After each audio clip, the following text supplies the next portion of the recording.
Questions. What was a Hooverville?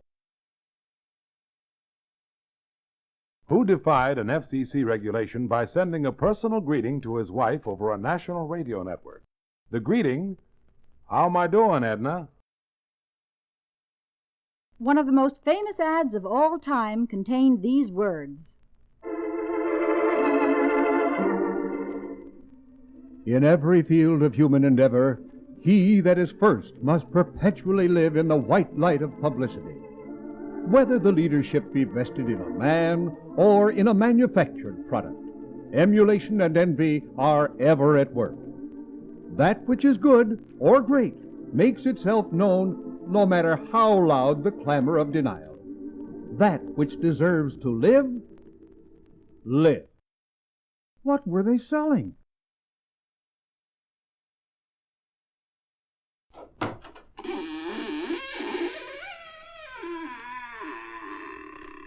If they'd gotten a can of 3-in-1 oil, the whole effect would have been shot. This welcomed you into what?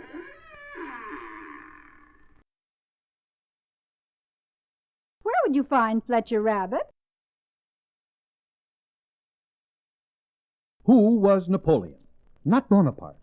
A dog.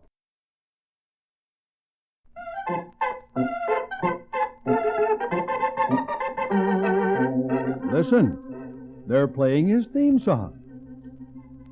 Who was he? While hanging up a "God Bless Our Home" sign, he turned his back and suffered the misfortune of being shot in it. The domestic gentleman's name, or the name of the movie in which this happened, they're the same. Classical melody to pop again. This is our running gag.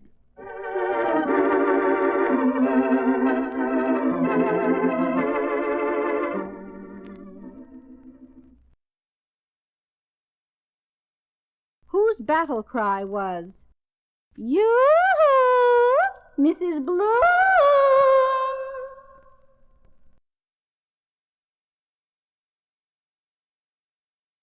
Answers. Named for President Herbert Hoover, Herbert Hoover, Hoovervilles were cities of homemade shacks where many lived after the October 1929 episode. Not because of the housing shortage, because of a money shortage.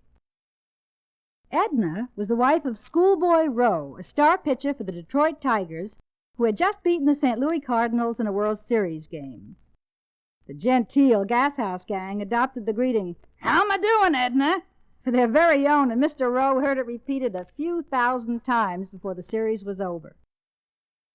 The well-known ad, "The Penalty of Leadership," sold an awful lot of Cadillacs. That squeaky door must have been mighty wide. Millions at a time were led through it into the inner sanctum by Raymond, your host.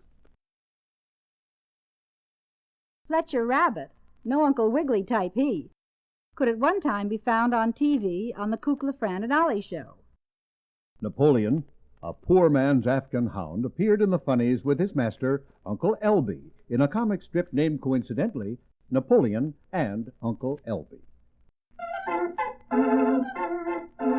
His theme song was Polly Wolly Doodle.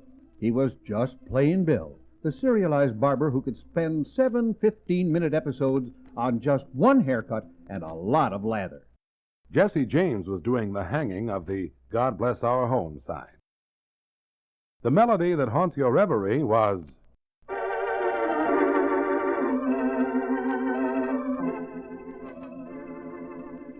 My Reverie. I'm telling you, Jake, the lady who said, "Yoo-hoo, Mrs. Bloom," was Molly Goldberg.